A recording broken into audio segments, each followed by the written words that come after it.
I'm Larry Commodore. I'll start off that. Larry Commodore. I'm from Sewali, Stalo Nation, which is down the road here.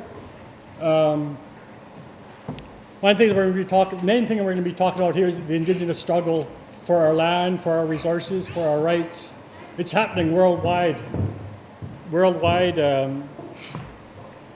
People are struggling to protect their resources, protect their rights, and it's appropriate that we meet here today at Chiam, because Chiam has been on the front line many times here for fishing rights, for land rights.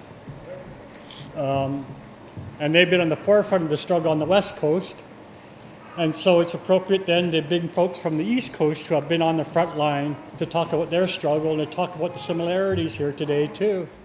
Sakej Ward is from Church, New Brunswick. He's a Mi'kmaq, the Wolf Clan.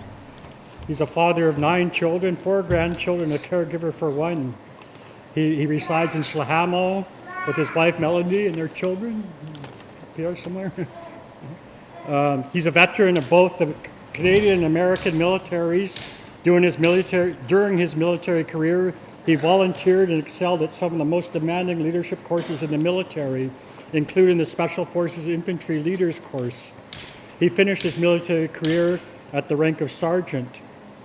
He holds a bachelor's degree in political science with a specialization in international relations from the University of New Brunswick. He also holds a Master's of Arts degree in Indigenous Governance from University of Victoria.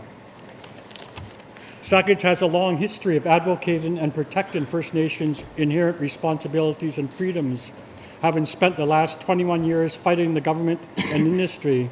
This deep desire to bring justice to all Indigenous people has given Sakej experience in international relations, where he spoke on behalf of the Mi'kmaq Nation at the United Nations Working Group for Indigenous Populations. For his efforts in protecting Indigenous people, freedoms, and territory, he has received the National Aboriginal Achievement Award. Having taught, organized, advised, and led various warrior societies from all over Turtle Island down into Guatemala and Puerto Rico, Sakej has made warriorhood his way of life. He has been on over a dozen warrior operations and countless protest actions. He dedicates all his time to developing warrior teachings and instructing warrior societies from all over.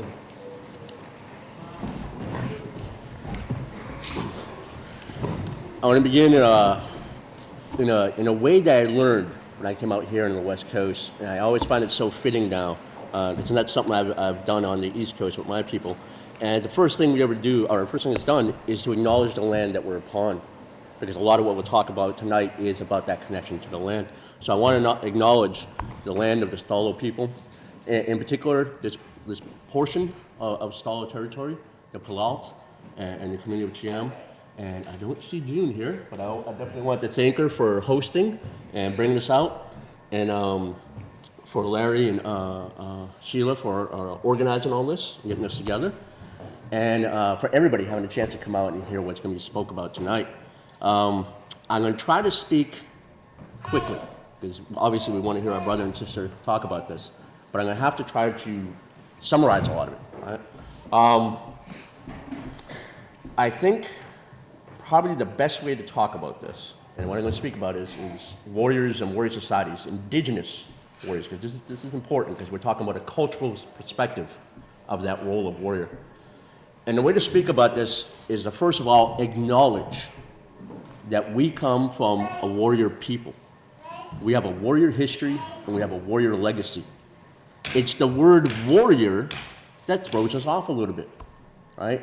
It's an English word with an English definition, with the English kind of boundaries around this concept of what a warrior is. But if I was to sit and speak to a huge group of people from all over Turtle Island, I like to go through an exercise and say, all right, you can recognize that it is in our culture because it's in our language. With my people, when we say warrior, we say smugness. It means shield bearer.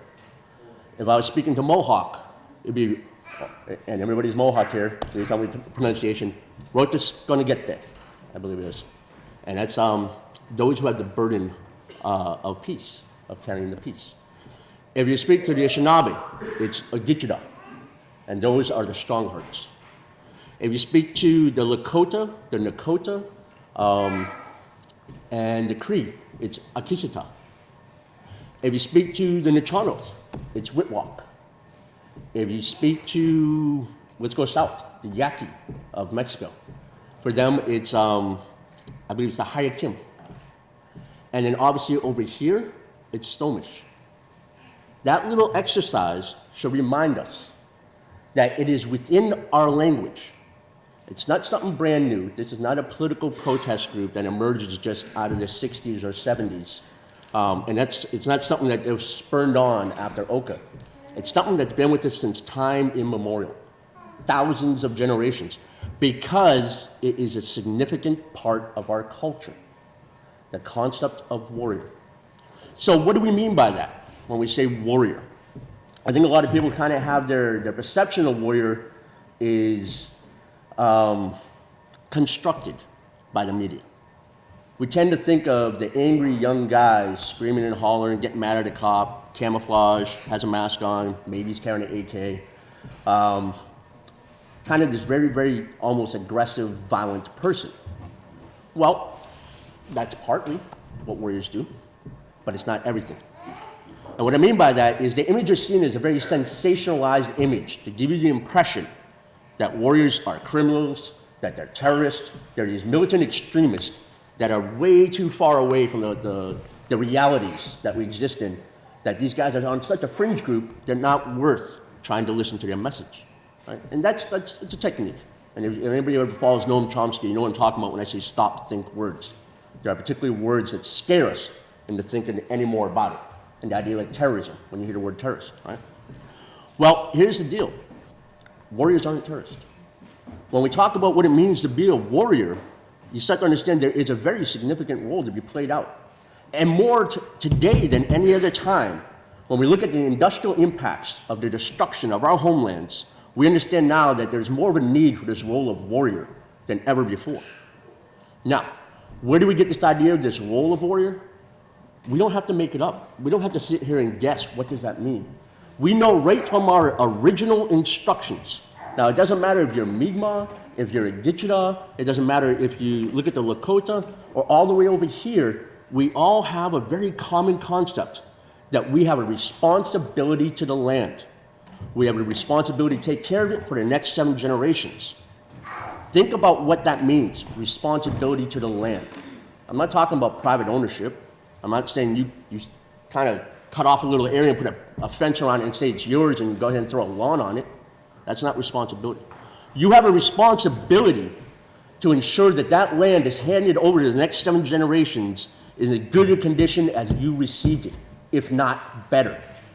Now, from those ideas of the original instructions, we have the idea of sacred responsibility. When it comes down to the idea of protecting that sacred responsibility, that becomes the role of warrior. Because we can manage something, we can manage the land in a good way. We can take care of it. We can ensure that the salmon will come back, that the buffalo will be around, that the trees will still grow. But when there is a threat that ensures the destruction of the environment and your homeland all around you, somebody needs to stand up. Somebody needs to be willing to put their life and liberty on the line to fulfill that sacred responsibility. And that's what I mean when I talk about warriors. It's those who are willing to stand up and fulfill their sacred responsibilities to that land in the next 7 generations. If there was no threat to your homeland, if there was no threat to your parcel of Mother Earth, there'd be no reason for a warrior. The warrior would be able to relax a little bit and do his other side of the job, which is taking care of people. Right? That's social responsibility.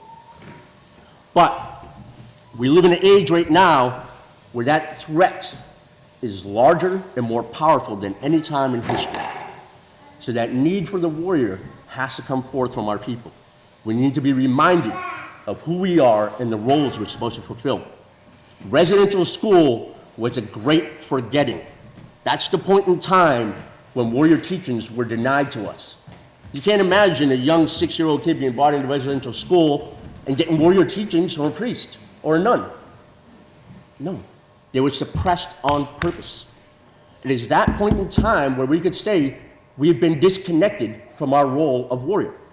We've been separated from that social and spiritual responsibility to take care of the land, to take care of the next 7 generations in a good way.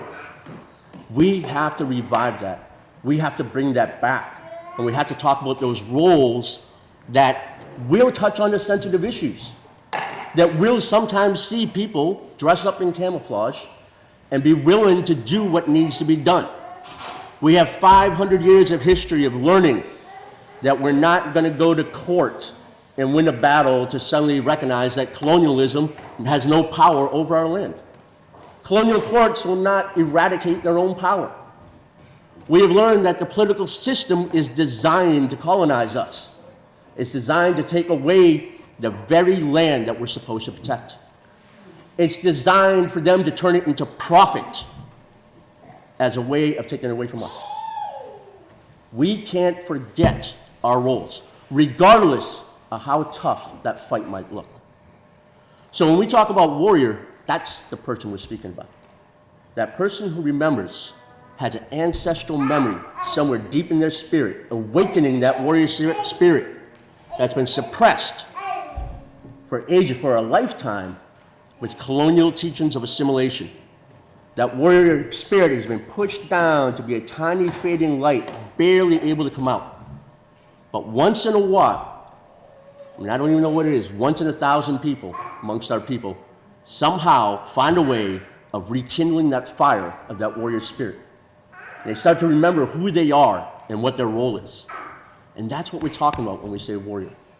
We're talking about those who will confront a colonial empire and protect their land because they have a role that is thousands of generations old.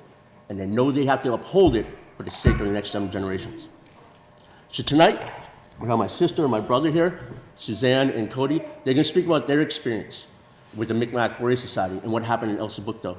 They'll talk about the need to protect the land, in particular against an industry over there of fracking.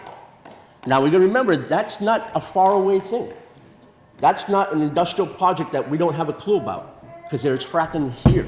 BC is one of the most heavily fracked places around. But we don't see an El Sabucto happening here in BC.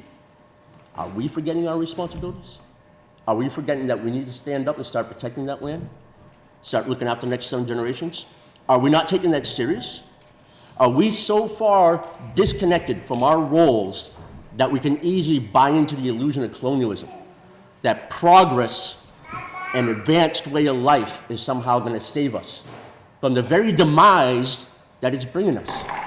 Right now, we're standing, looking over a cliff. There's an abyss in front of us. And this is where the direction of progress and advanced civilization has brought us. That's where we're at. Now the question is, when are we going to turn around and get out of that direction? And we can look to people who have actually started to do this. We can look to people who have said, enough. No more of this Western civilization idea of progress and advancement. We have to return to our teachings. We have to return to our ways and start protecting Mother Earth once again. So tonight, Suzanne and Cody will be speaking about this and their particular fight and what they've been doing. So I want to thank you all for having the chance to come out here and listen to their words. And I thank you guys for coming in and being able to speak to the people. Walali. Relations.